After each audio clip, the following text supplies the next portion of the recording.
It's Subverted Tropes, a podcast about movies, featuring your hosts Daniel Spencer and Kate Harlow.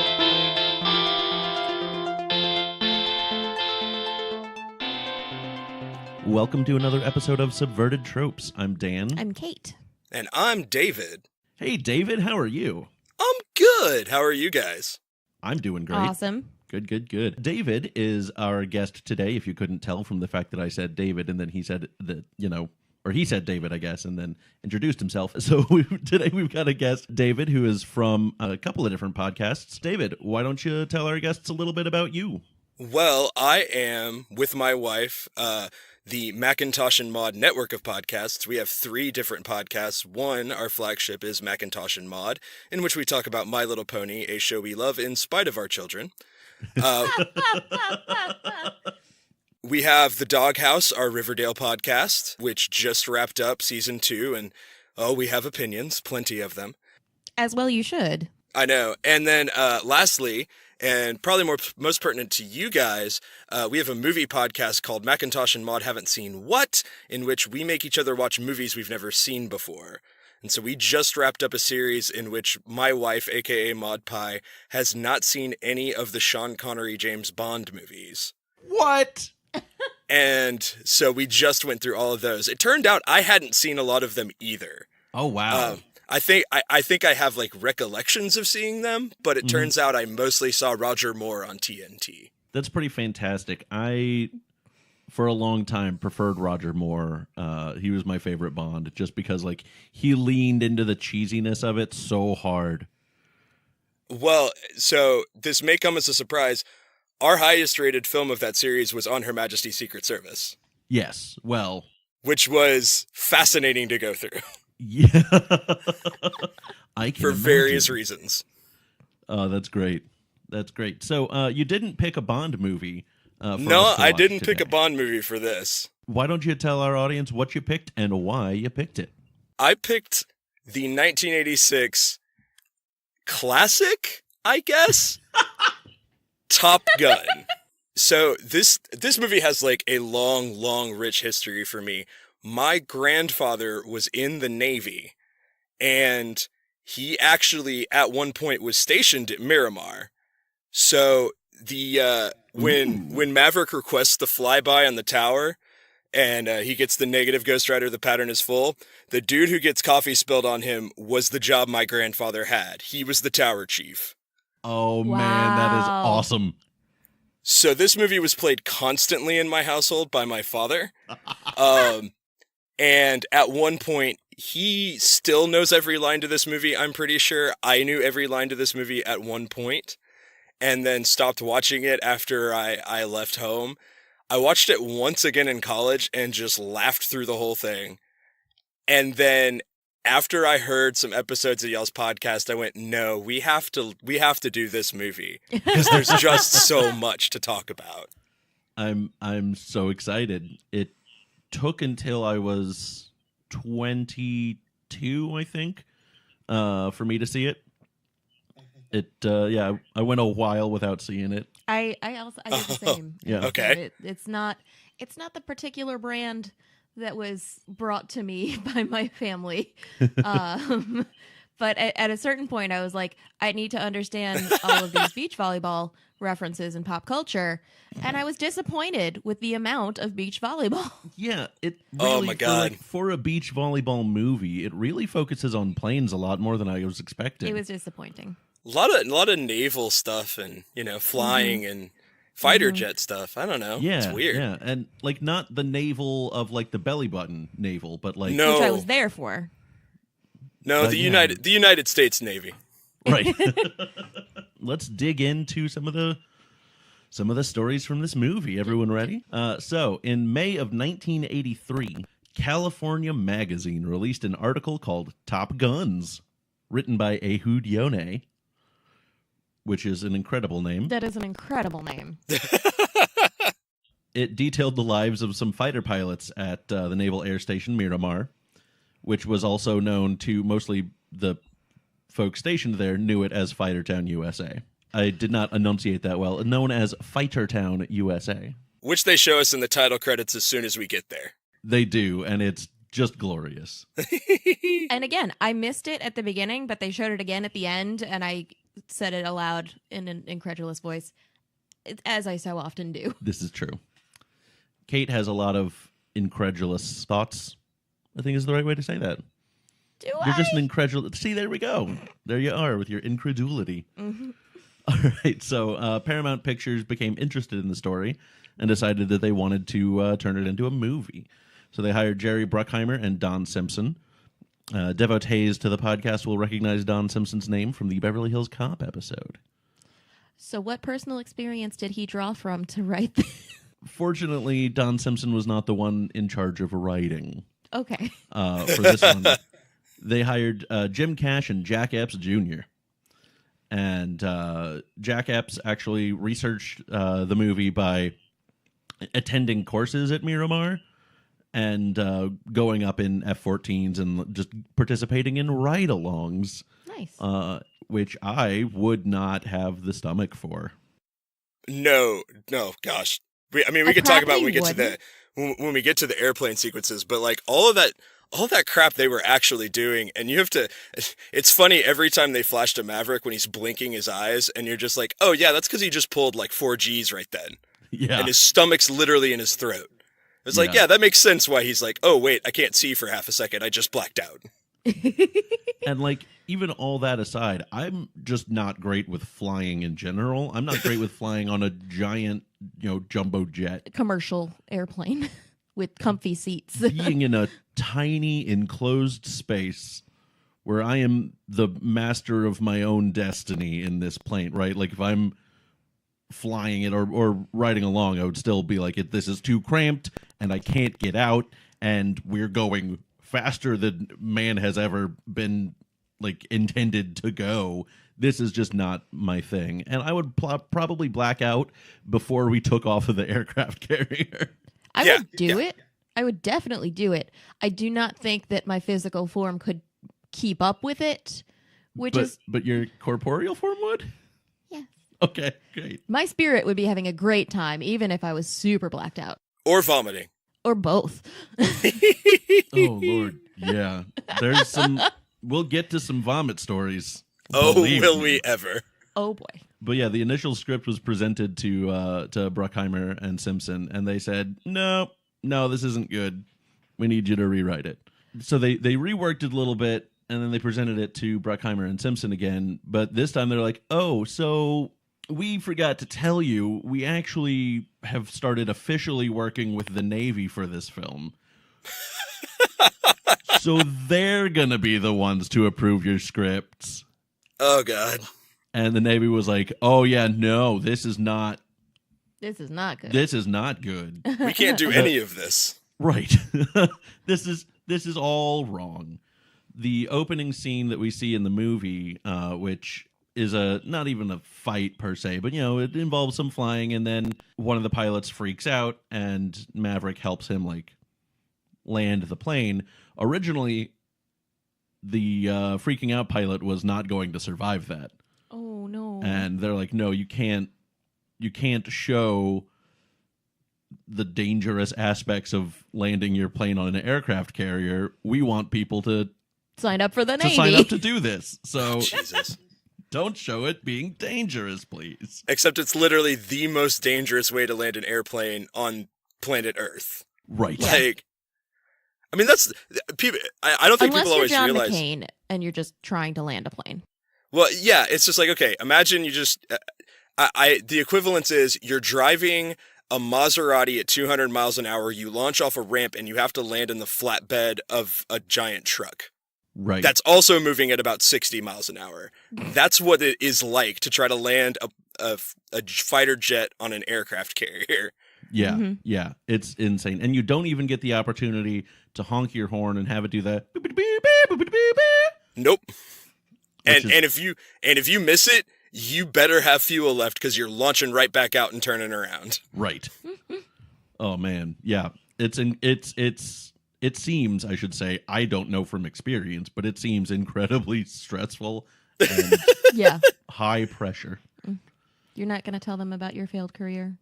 I'm not going to talk about my failed career as a stunt pilot. Okay.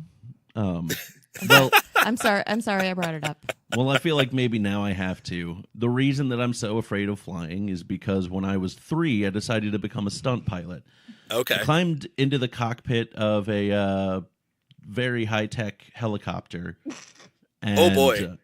Was doing some really just top-notch stunting, but then because I was 3, I peed my pants, and everything just went belly up from there. I bailed out.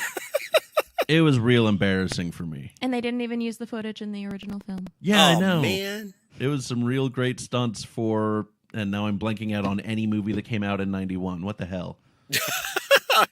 Oh. Oh, gosh. It's like a black hole. Right? Like, I am no. legitimately gonna cheat. I think the only thing I could think of was The Hunt for Red October, but that's a submarine movie. It makes more still sense why works, they, though. it makes more sense why they cut out the helicopter scene though. Yeah, it's Yes. true. And they didn't even use any of the footage in The Hunt for Red October. Terminator 2 came out. We can go with that. Oh, that's the one. Cape Fear. There we go.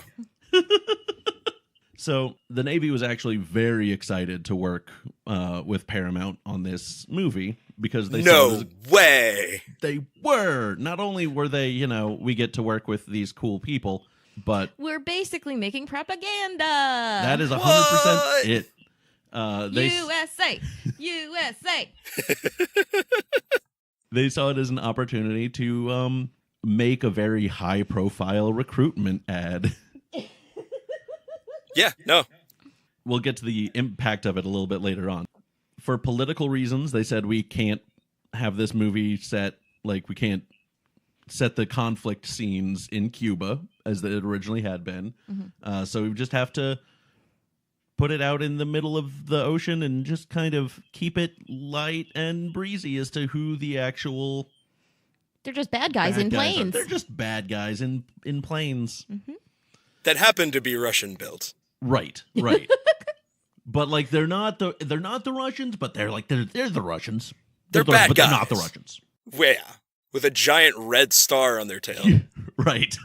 So the Navy actually made several F-14s available for filming, and Paramount for fuel and operating costs and everything, they wound up paying $7,800 an hour per aircraft. Holy Nice. moly. Yes, that is very, very pricey. Yeah. Oh my goodness. So they had to film all of that in 2 days? Pretty much. No, they had lots of days of filming for this. And they, like the aircraft carrier scenes particularly, they shot on the USS Enterprise. What? Star Wars joke. Go ahead. Star Trek joke. Oh, goodness. I'm real tired. It's a nuclear vessel, Captain. Yeah, just cut out everything I said and leave that. Oh, Oh boy. I- Star Trek 4 is amazing, guys. it is. It's like really like they're looking for whales and they find a bunch of F-14s. It's just something. So the director Tony Scott, when they were filming on the Enterprise, was very adamant about getting like shots of the aircraft backlit by the sun. Okay. So they're shooting one scene, and the commanding officer of the Enterprise said, "We're changing course, and we're going this way." And Tony Scott was not happy about it. So he went and approached the CO and said, "Hey, can we change back to the course we were on? It's for the footage that we're shooting." And the CO said, "I'll do that for $25,000.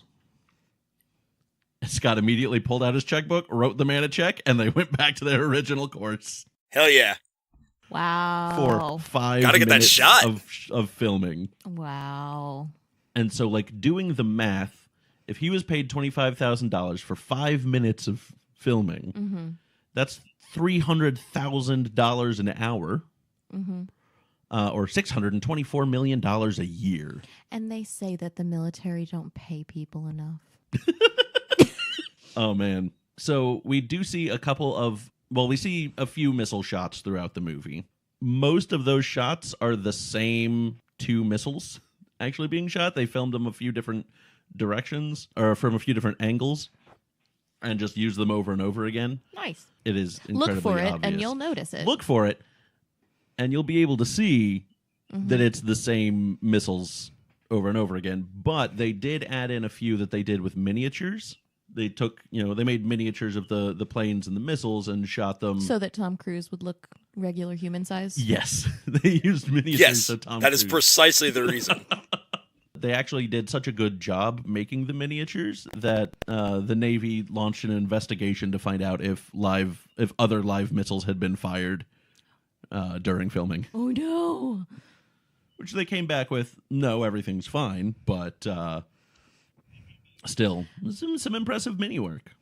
U.S. military is fooled by filmmaker. Yes. So, let's move on to the casting for this movie. Oh, man. It's just so 80s. It is so aggressively 80s, right? But also in the best way. Without a doubt. I can't imagine really anyone else in any of those roles. But let's talk about the people who were offered the role first before Tom Cruise. Oh, boy. Patrick Swayze, Okay. Emilio Estevez, Nah. Oh. John Cusack, Nope. Mm-mm. Michael J. Fox, Maybe, but not really. yeah, Matthew Broderick, Definitely not. Sean Penn. Yes, he could have done it. I could see Sean Yeah. Penn in this. Yeah, he could have doing a done. very great job. Scott Baio, No. Tom Hanks. No. No. I Definitely can't not. And he was like He's seriously too sweet. considered. If I remember, he was like seriously considered. Like he was in talks to actually He do was. it. Yes. How would the course of his career have changed? Would he still be America's dad now? I feel like maybe not. Or like America's stepdad that you really don't want to see on the weekends? I mean, at this point, he was still like a goofy lead actor guy. He was just in comedies mostly. Yes. So it wasn't he didn't make that flip. Honestly, I feel like until probably Philadelphia, Yeah, I think that's probably about when the and then Forrest Gump, obviously. right. The very, very serious and like gritty drama Forrest Gump was that turning point in his career. Matthew Modine was offered the role, and he said, "No, this movie is too pro-war for me. I do not want to be in it." The actor who was most seriously considered for the role before eventually turning it down was Nicolas Cage. What? I want to visit the alternate universe where Nicolas Cage was in Top Gun, please. Yes. I would like to watch that movie Yes. like 500 times, please. Yes. So our first movie on You Haven't Seen What was Raising Arizona. Oh, so good. Very And nice. that was my pick. And I'm thinking about Nicolas Cage then. Yeah. It was like thinking about H.I., which that came out like the year after, and just being like, okay, that Nicolas Cage in Tom Cruise's Maverick role, it would be a completely different movie. Completely That's for different damn movie. sure. Absolutely. And I would hope that he would have a mustache. Oh God, he would Like- have. Oh, he He definitely would have would had to have had like just a glorious mustache. Yeah. Nah, he probably would have had like a goose mustache. He'd have had a regular one. Yeah. Yeah. It's military. You can't go crazy with That's a it. good point. That's a good point. But That's- even with a goose mustache, that would be Still pretty great. Boy. some gloriousness. Nick Cage with any facial hair is just hilarious looking. Nick Cage in general, hilarious looking. And not in a bad way. Just very, very silly looking. Yeah. Charlie Sheen was mentioned for the role, but then was dismissed because he was too young, which is funny because he then went on to star in Hot Shots, a spoof of Top Gun, which I saw Hot Shots long before I saw Top Gun. And I haven't Nice. seen Hot Shots since. And maybe I should give it a try because now I'll actually understand most of the jokes that they make in that movie. Yeah, no, there's that. And then there's Hot Shots Part 2, Yes. which is The best part of that movie is when he's killing people Rambo style, and they literally have a body count on the bottom of the screen as he's shooting people. That's amazing. Oh, that's glorious. I have It's not very seen good. part 2. That's pretty great. So eventually they did offer the role to Tom Cruise. And he said, I'm not sure I want to take this role. So what they did was they took him up like into the air on an F-14. Mm-hmm. Actually took him on 3 separate flights. The first one, he vomited during. Mm-hmm. The second one, he vomited. But the third one stayed up. So Bruckheimer was recalled it in an interview later. They said, so they take Tom up there and they do 5Gs. They do barrel rolls. They do everything. He's heaving in the plane. He gets on the tarmac, runs to a payphone, and he said, I'm in. I'm doing the movie. I love it. This is great. Which, Okay. like, Yeah, how do you Mr. go Mr. from, Stuntman himself. right? How do you go from, like, 2/3 of the time you're vomiting to, oh boy, I love this? Because he's a Scientologist. Bingo. Oh, I'm Because probably... he's a freaking nut job. Yeah, I mean, I am probably going to have to edit that out, though, because I don't want the Scientologists to come and hunt you down. No. It's okay. Everybody knows he is one. I mean, that's true. fine. He is. It's true. That's very true. Yeah, I had someone the other day try and, like, when I told them, well, we're going to be doing an episode on Top Gun, they asked, well, you know, are you going to be talking about Scientology? Can you explain Scientology to me? And I said, I sure can. Like, I've tried to read about it just to understand it, and it's just confusing. I don't think Scientologists can explain Scientology to other Scientologists half the time. So Yeah, it's going to be It's convoluted be a hard go. at best. convoluted at best. They cast Tom Cruise, and at that point, they'd already cast Kelly McGillis as the love interest slash also teacher, but primarily her role as love interest. Mm-hmm. So for all of the scenes that they filmed together, Kelly McGillis being a solid 3 inches taller than Tom Cruise, he wore lifts so that he would appear taller, with the exception of one scene where they had to dig a trench for her to stand in so that she would appear to be the same height. yeah. It's like, all right, Kelly, we just need you to stand here. All right, you know what? Nope, that's too much. We're gonna bring the shovels back in. We need to dig a little bit more, guys. We need to dig a little bit more. We dug it too deep. We got to put these lifts in your shoes, Kelly. Now they just mostly let him be short. Like, they realized, oh, he's just kind of a sprite little dude.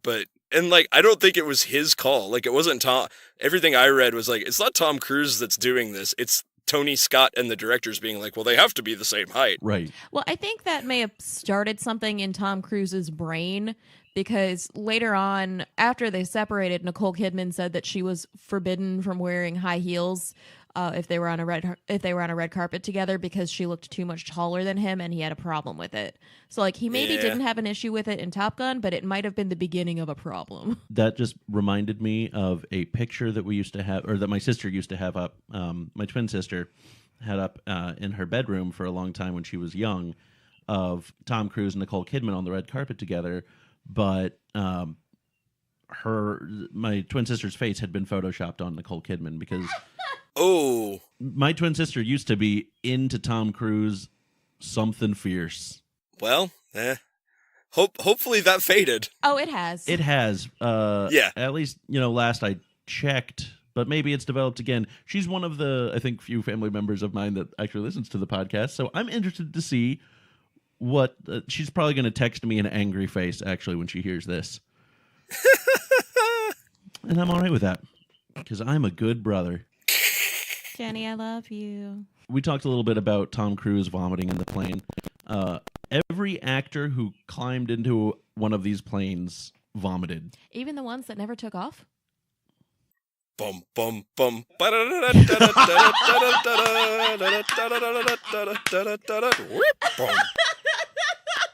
No, so the ones who took off, the ones who flew in the plane. The only one who did not get sick was Michael Ironside. No. Damn it. It turns out his sides are not so iron. Wow. Ew. No, Anthony Edwards, who plays Goose. Nice. Yes. He was fine with it because he remains just the most badass. Mm-hmm. And just like the best person in this movie. He's just a good dude. Yep. Yes. But we'll talk about that. Oh in a gosh. Val Kilmer was approached to play Iceman, Mm-hmm. and he said, no, I'm not going to do this. And Paramount was like, here's the fun thing, is this contract that you signed, and we're going to make you do it. No. He was not particularly happy while making this film, but Fair. he does an amazing job. And it was definitely a career-defining role for him for a little bit. Mm-hmm. Mm-hmm. Until Maybe of course, why Batman. he wasn't interested in doing this movie. Fair. A fair point. Possibility. And you discussed Michael Ironside. He was so convincing as Officer Heatherly that like during their time around any other soldiers, most of them assumed that Michael Ironside actually was an officer, and they'd salute him and treat him with like that much more respect. That is amazing, and I love it. It's absolutely fantastic. And like, of course, he did not ever tell anyone like, "Don't salute me. I'm Of just course an not. actor." Also, fun story, he's Canadian, so that makes it even better. Yes. Oh, that's so great. Oh, I He love, wouldn't even be in the United States military. right. Mm-hmm. I love Michael Ironside. He's phenomenal. I first fell in love with him when he was voicing the character of Sam Fisher in the Splinter Cell series of video games. Nice. Ooh. Yeah, he's just everything that he's in is just he's phenomenal. He was in Scanners, I think. Yeah, that was which the we last time we covered. talked Yeah. about him, and oh man, he's something else in that. Yes. Well, that movie is something else Yes, it is. in a way. So that's all I've got for the first part. Do we want to go watch this movie? Let's watch a movie. Let's go watch a movie. Let's watch it. And we're back. That movie is just, I mean, like we said earlier, aggressively 80s. It's so 80s. Yes. It's so very 80s. And it makes me happy that it actually is, because I noted while we were watching it that I frequently confuse 80s movies with like very early 90s movies. And I'll say like, man, this is so 80s. And then I'll like look up the year and be like, oh, I'm super wrong. Yeah, there's no way to mistake 1986 for this movie between the score, the filming sequences of everything, the editing style, and all of the actors. Mhm. Yeah. It's just squarely in the middle of the 80s. Yes. Culturally. It's just so glorious. It's beautiful. It's like a beautiful little time capsule. Yeah. And I love it so much more because at the very beginning it says Present present day. Yeah. And it's like, Yeah. I'm sorry, my friend. You are not fooling me on that one. Yeah. This movie, as we discussed earlier, basically a recruitment ad. The Navy saw a 500% increase in recruits Whoa. after this movie came out. Whoa. It was like everyone was like, oh man, I want to be that guy. God, how sick of the like egotistical, cocky young recruits do you think they were by the end of the recruitment bump? They were probably just like, I'm not calling anybody Maverick. I hate all of you stupid little. Grr. So fun fact about that, Tell me. at Miramar, anyone, particularly their instructors, but anyone who quotes Top Gun is immediately fined $5. Yes. If I were an instructor there, I would just be like, all right, guys, so here's the deal. You don't quote the movie, but I'm going to. So I feel the need for speed. And then I would like pull out a $5 and just throw it on the ground as like power move right there. Or I would see how many I could just like how many lines I could casually get past people. Yeah, in like a I'm not making a quote right now kind of way. Right. Although, like, anytime that I was like, if I was getting into a plane with someone, I would be like, okay, buddy, take my breath away. And then again, throw the $5 out of the plane Yeah. before we took off. Mm-hmm. I mean, there's so many sneakier lines though. Like you can do, I will fire when I am goddamn good and ready. Yes. You could do negative Ghost Rider. The pattern is full. I think there's like a good selection of Mm-hmm. subtle but still identifiable lines. Well, okay, so like that was the other thing I read was that when they buzzed the tower at Miramar, no one had ever done it. Like no one had actually ever done that. Right. And so when they filmed it, like they had a crowd out on the tarmac to watch because they were like, "Holy shit, they're going to buzz the tower. Nobody's ever done this before." The pilots there actually drew straws to see which one got to do it. Oh, it's so awesome. That's nice. And Michael Ironside was in the tower at the time that they shot it and was just like amazed that he could clearly see into the cockpit when they did it. Wow. He's like, that was one of the most amazing parts of my life.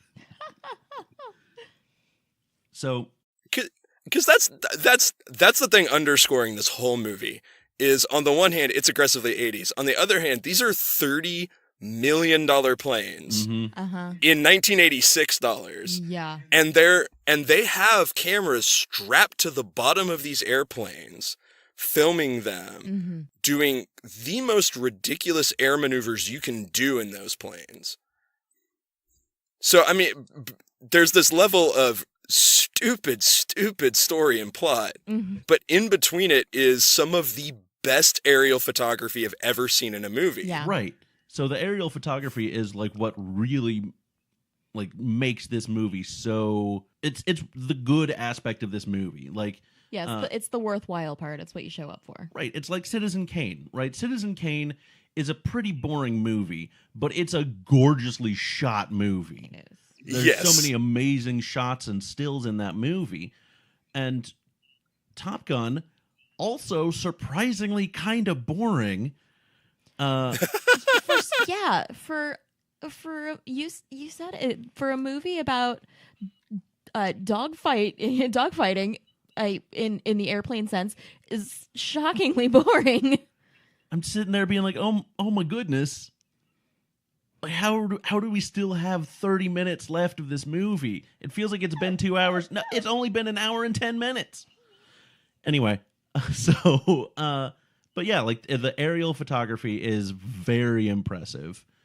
And they wound up And the way they use miniatures is also pretty ridiculous. yeah. It's hard to tell when they're switching back and forth unless you're really trying to look for it. Yeah. Yeah. And if you don't know, you're just like, whoa, how did they do that? Right. But, there was no way the Navy was going to actually let them blow up a Tomcat right, which is because unfortunate they were all active service. because that would have been fantastic. Oh, my God. The Paramount owed the Navy a good amount of money. Mm-hmm. Again, they $7,800 an hour per plane. Jeez. So they said, "Hey, we're about to release this on home video. Do you want us to throw an actual legitimate recruitment ad in with it when we do?" And the advertising agency that works with the U.S. military flat out said to the Pentagon, "No, this movie is recruitment enough. Like, this movie services fine as a recruitment If they tool." see the actual recruitment ad, they're going to be less excited about it. Exactly.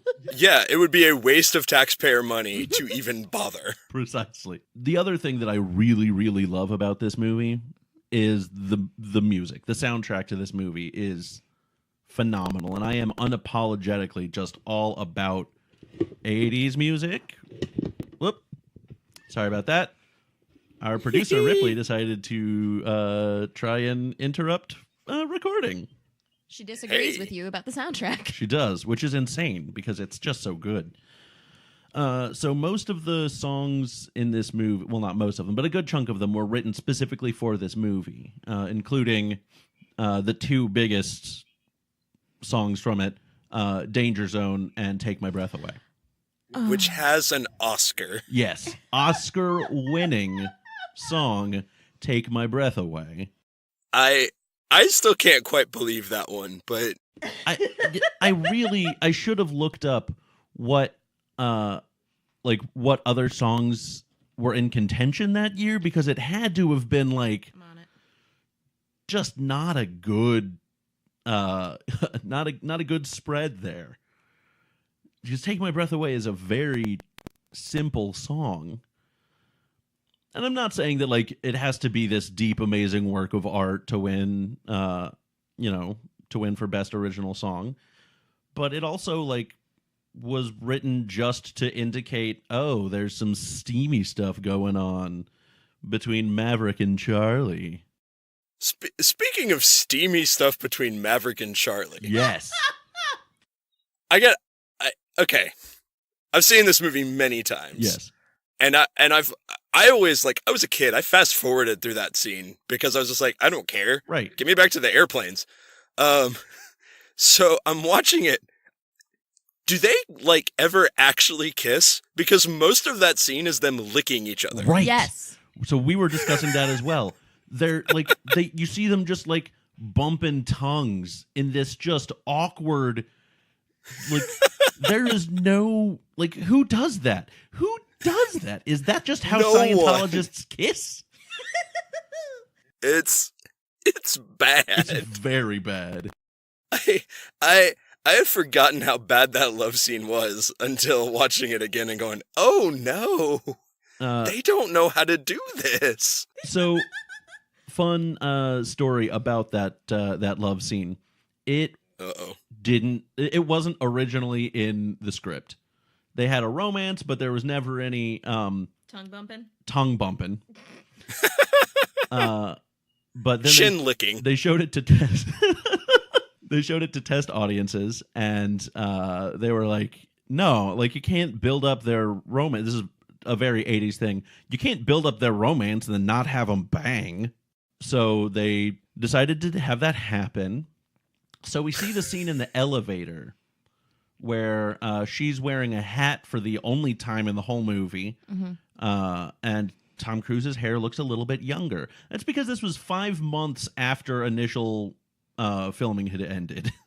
They got together to film the sex scene stuff.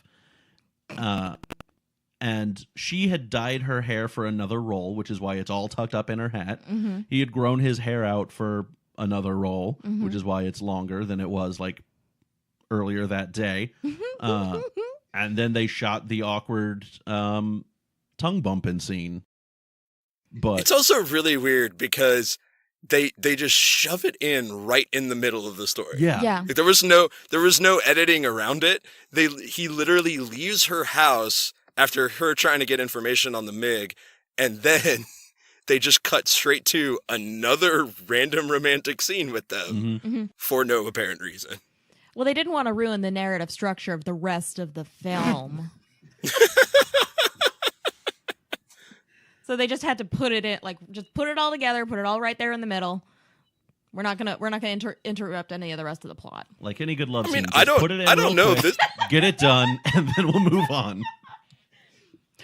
So I don't know. It's actually it's a pretty simple, straightforward plot, and I mean that in certain good ways.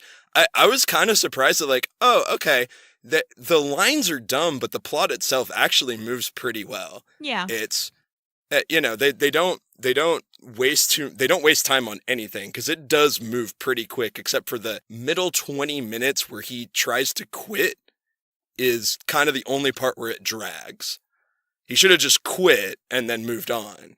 But everything else, it really does move pretty well for a movie. It's kind of remarkable with it being A, Tony Scott's first movie, and B, as cheesy as it is. yeah. That is very true. It does kind of, like, you feel like they have a list of like, okay, these are the plot points we want to get out. So this scene's going to do that one. This scene's going to do that one. Let's just get right through it. Yep. Which is pretty great. So I looked up the nominees from the year Take My Breath Away won. Glory of Love from The Karate Kid Part 2. That's Life. Life in a Looking Glass from That's Life. Mean Green Mother from Outer Space from Little Shop of Horrors. Oh. And Somewhere Out There in American Tail. I would argue... How does Somewhere Out There not win? Oh, no! Yeah, no, Somewhere Out There, or at least Mean Green Mother. Like... Well, now I'm just mad. Stupid Somewhere- Academy. To be fair, Somewhere Out There should have won. Yes. Oh, probably some politics malarkey. It was maybe too complex. Or record sales. Or record sales. That's a very good point. Children don't buy enough records because they don't have No, they jobs. don't. They really don't. So this soundtrack does remain one of the highest selling movie soundtracks. Yes, because there are college freshmen everywhere every year. Yes. I owned it at one point. Nice. And I was like 11. To get back to the music, I guess a little bit more in depth. Most of the music was written by Giorgio Moroder. I don't know if that's how you say his name, but I'm just going to go with it. So he did the music and then was trying to find a lyricist and found it in Tom Whitlock, his mechanic. Heck yeah. So he's like, oh, look, would you mind just giving me a quick tune-up and, like, I feel like, take my breath something. What's a good word here? And Tom was like, away? Great, you're hired. That's what you want in a mechanic, is like an all-purpose handyman, like who can do any job that you bring to them. We also must remember that Giorgio Moroder is the man who produced like all of the Donna Summer disco in the 70s. Yes. And was the biggest cocaine disco producer of all time. Like, he created Italian disco. It would take somebody on a lot of cocaine to go to their mechanic for assistance. Yeah. This dude was completely high. Yes. I guarantee it. Factually completely high. So for Take My Breath Away, that was supposed to be performed by the Motels, but their demo did not impress, and they went with Berlin instead. Who do a fantastic job with that They song. do an amazing job. They really do. The just synth-tastic boom, boom, boom, boom, boom is glorious. Well, and Berlin themselves are, from what I know, a pretty decent new wave band. Yes. Like, a good, actually fun new wave band, and then they just threw a bunch of production on top of them. Yeah. Yes. Danger Zone. Oh, God. Almost like Maverick, or the role of Maverick, Danger Zone was a constantly shifting song in terms of who was going to perform it. Oh. Originally, Corey Hart was approached, who was the I Wear My Sunglasses at Night Oh my gosh. artist. But he said no for political reasons. REO Speedwagon was approached to perform the song. Oh, God. But they weren't able to bring any of their own original songs in, so they said no. So also political. Can you imagine that whiny 80s dad rock voice singing Danger Zone? I want it so bad. Yeah. Ugh. It'd be amazing. Brian Adams was approached, but again, for political reasons, said no. Huh, the Canadians aren't going for it, Canadians are just not going for it.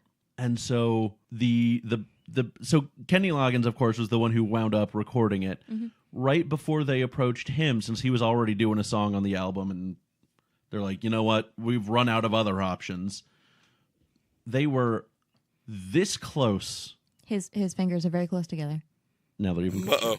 this close to getting Toto to My perform Danger God. Zone. What? Okay, but Kenny Loggins and Toto are very intertwined. This is true. They're all part of the same scene. So I'm not surprised that Toto was considered to be brought in. Yeah. And Toto would have had the synth power to do it. They would have. But there's The there's what something reaction that I just gave is that it didn't happen, and now I'm sad. Oh, I know. Here's the thing, though. All of these bands would have been wrong for that song for this movie. Mm-hmm. And I'm thinking, like, Kenny Loggins has this... First of all, Loggins had this giant track record of movie hits. Mhm. Right. Because he had Footloose, and he had I'm All Right with Caddyshack. Mm-hmm. And so Toto would have probably progged it and synthed it too much, whereas Kenny knew where to rein it in and make it a pop song. Yes. Yeah. And I That's think a that's very where good it's point. like, I can listen to all these bands and go, oh, that would have been amazing, but it still wouldn't have worked as well. Yeah, it wouldn't have been the same. It wouldn't have been Danger Zone. Although the music video for this is preposterously bad.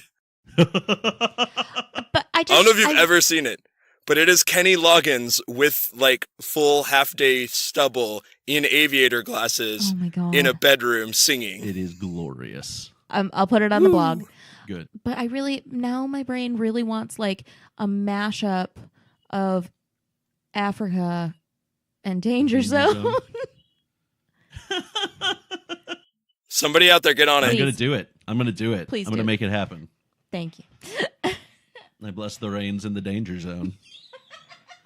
But yeah, so that fell through with Toto because of legal issues with the band's lawyers and the producers of the movie. Mm-hmm. So the lawyers were like, "Nope, you can't do this. Don't do this." But yeah, I think that's all that I have for the research of this movie. Do we want to get into some of the tropes? It's kind of what we do. There's so many. There are so many. So I guess I will go on a quick rant about this movie, and that is that, like, without a shadow of a doubt, Val Kilmer is right throughout all of this movie. Yeah. Tom Cruise's character is an asshole who is dangerous and has no business doing the things he's doing and should be grounded. And I am 100% on Iceman's side. Same. My favorite man-child moment from him, when I finally got pissed off, is when Maverick storms out of the tactical study room and Charlie's walking after him. Yeah. And she's just like, Lieutenant. And he's just sulking like a baby. Yeah. And then he gets on the motorcycle and does the, I can't hear you. I can't hear you. I And can't she's hear I can't hear revving you. the motorcycle. It's like, oh my God, are you 12? Wait a minute. Oh. I don't know. They do turn it around though. The funny part about Iceman, and I guess where they try to make that not work is when they go on that last hop where Goose dies. Yeah. Because the whole point is, yeah, Iceman flies perfectly, but the problem is he won't take the shot when he needs to. Yeah. And that's their whole thing is like, Maverick might fly like a crazy person, but he's always doing it in the best interest of his guys. And Iceman's just taking his damn time up there. And I mean, that scene lasts that long for a purpose. Like, he and Goose are both like, I could have taken the fucking shot already. Get out of the fucking way. Mm-hmm. Yeah, that's very true. But that's literally the only point in time where I don't have Iceman's back. Like, yeah. The whole movie, the whole like, no, he's the bad guy. You can tell he's got blonde hair that's kind of like brushed up and gelled back. But no, I want my naval and military professionals to be professional. A little bit of caution and prudence goes a very long way in my heart. Yeah, I think they were going for the brashness of these guys. And I want to read that article because there's probably one dude in that article that they took the story from that was like that. Yeah. That was just, willing to take whatever risk he needed to. And then they got 500% more recruits who all thought they were that guy. Yes. Yeah, but like 20 of those 500,000 recruits actually got to fucking Top Gun. Like, Yeah. That's the other thing we have to remember. Those guys wound up as grunts on submarines and battleships. That makes me happy. And none of them wound up in Flight Academy. That makes me very happy. Yeah, the first time that I watched this movie, at like several times during the movie and then afterwards, I voiced my disdain for the character of Maverick. And one of the guys I was watching it with just like went on this rant about how like America needed a rebel who, would do that sort of like break the rules, but for the good of his guys, like thing. And it was just, it was something else. I'm just Rolodexing my brain to try and figure out who of your friends said that. I don't. I have not interacted with that man in several years. Okay. No, that is what this movie is. And what's weird is how subtle they are about it in the actual filming of the movie. The reactions to it are obviously very, very clear, but they're very subtle about how they talk about that. Mm-hmm. I mean, Viper is trying to make that clear to Maverick. Yeah. You're arrogant. I like that in an officer. Yeah. But, there's also this weird honorable part of it where I love the fact that, he's about to quit and Viper just looks at him and goes, I'm not going to blow smoke up your ass. You can graduate and you got the points, but it's your decision. Yeah. I'm not going to tell you what to do one way or the other. Yeah. Mm-hmm.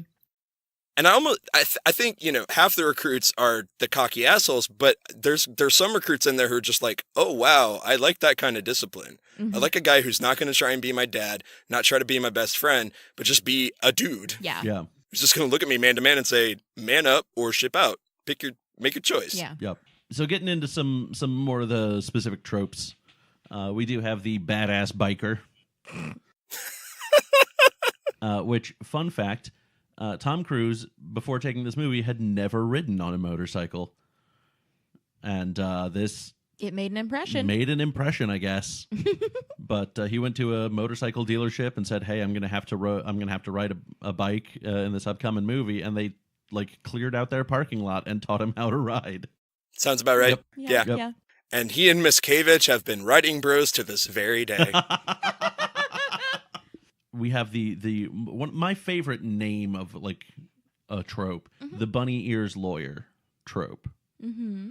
which is basically saying this lawyer wears bunny ears during all of his trials, and it's an insane quirk that normally would have had someone drummed out of the business, but he's so good at it. He's so good at being a lawyer that he's He can get away he with can get it. away with it. And that's basically what this entire movie is, right?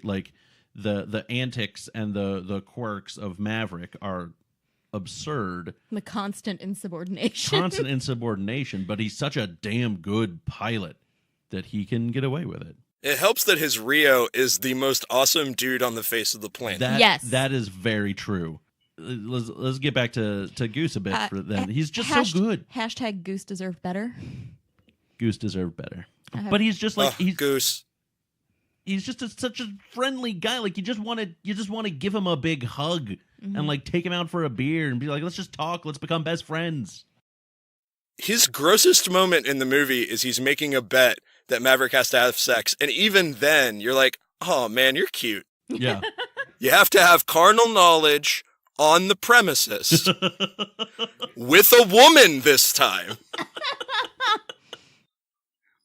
And I think my favorite Goose moment, low-key, is when they're walking back in after the briefing and they've done the whole bird stuff, and Charlie's walking after and yells, "Lieutenant," and he just looks at Maverick and goes, "Well, I'll see you home later, honey. Straighten up."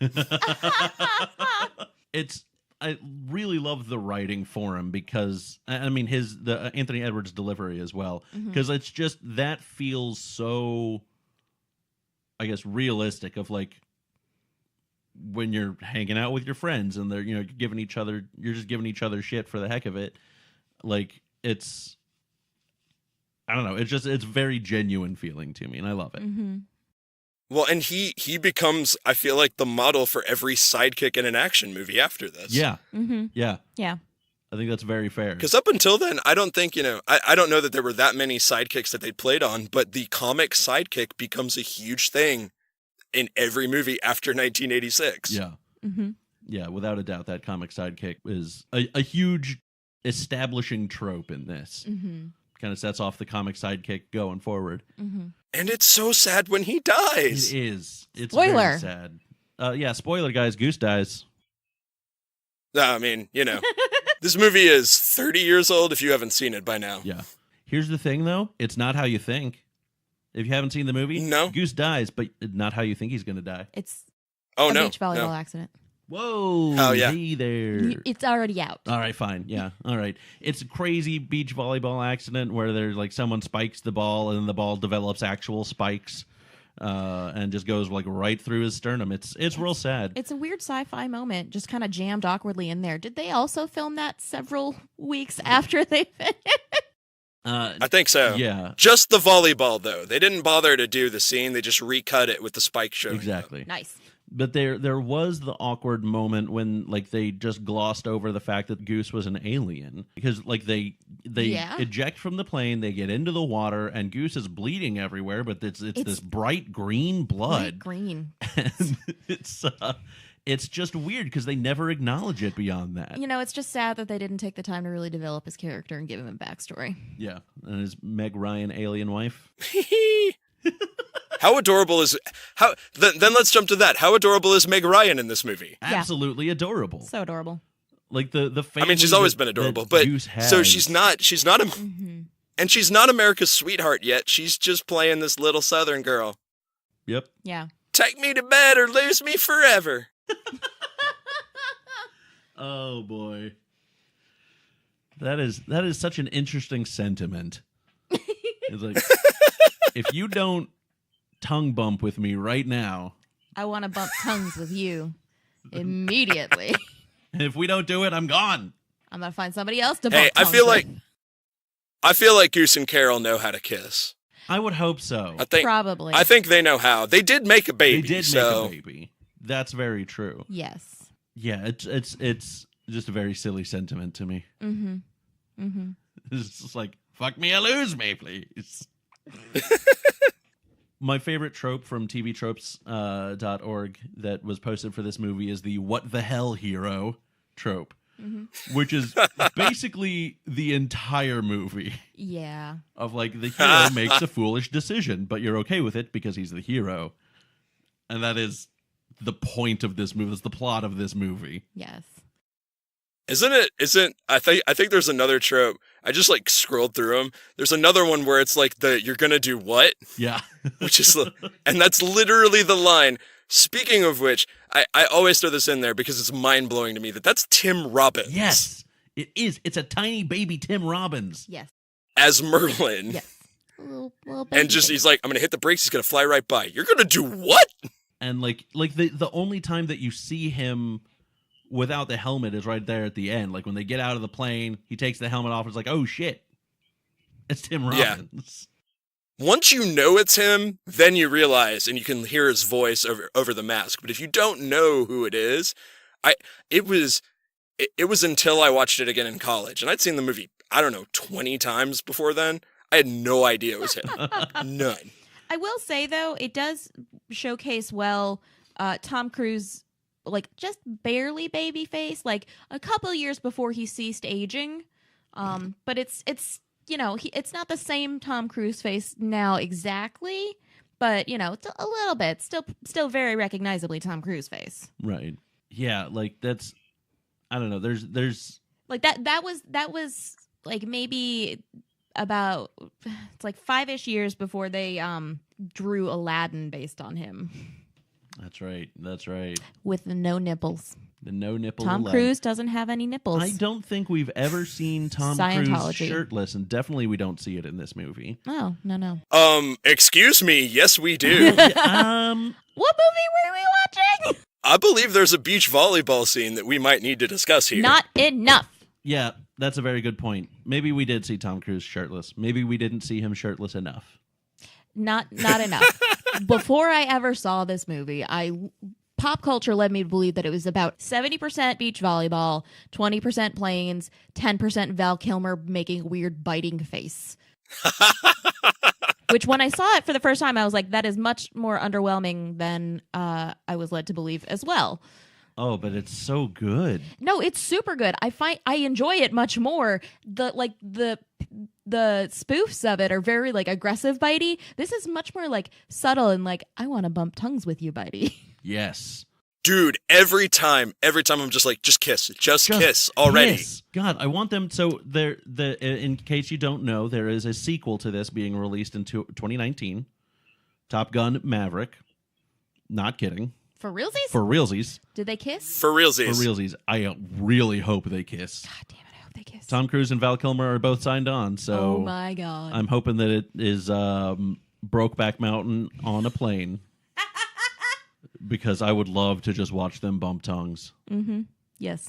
Amongst everybody. We want to talk about tropes. We got to get into that one. Because that is its own separate universe. Yes. Of the homoeroticism in this movie. Yeah. It's definitely, like, pun intended, deep homoeroticism. And it's like, in a very Republican movie. Yes. Which is I mean that in the Reagan sense, but yes. It is very 80s Republican. It starts, I was like trying to track it, and it starts right when they get to Top Gun, and Hollywood looks at Wolfman and goes, I'm getting a hard on. And he looks and is like, don't tease me. And I went, holy shit. Oh man. And then, yeah, and the other note I had was like, is every man in this movie sweaty? Because in every scene, if you look at them, they always are oiled or wet or sweating. Yes. Yes. Which makes sense, but not to that extent. Right. It's like, okay, we're going to get you in this plane. We're going to get you in this very hot, like, junk. Like, it's going to be very warm here. In the middle of the desert. In the middle of the desert. We're also going to pour a couple gallons of flop sweat on you. So just get ready for that. And then, yeah, very oily, like WWE level of oily. Yeah, it's approaching McMahon oil. Yeah. That being said, like, it is a fun movie. It is. Oh, yeah. I think Tom Cruise's character is super obnoxious man-child, but like, yes, big old man baby. It's still it's a good movie, and He's- obviously very important. He's still hitting his stride at this point. Like, he wasn't fully Tom Cruise actor yet. He was still just, like, action, good-looking guy, dude. Mm-hmm. And because we watched Rain Man, and I feel like that's when he started to make the turn into slightly more serious actor. Yeah. Because he can act. He is very They good. finally found somebody shorter than him to stand next to him. Yeah. But he's still figuring out some of that in this movie. And so his line readings just come off so bad. Yeah. Yeah.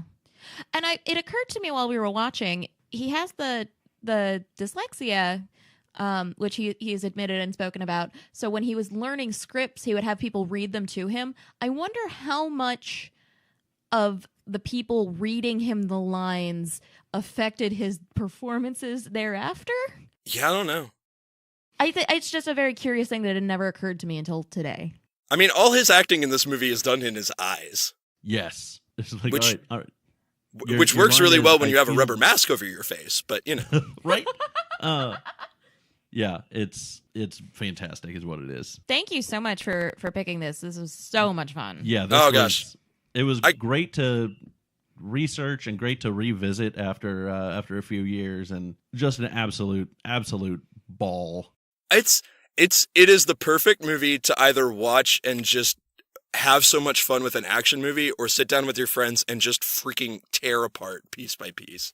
Yes. Either way, Yeah. you're going to have a good time. It's a win-win. Yes.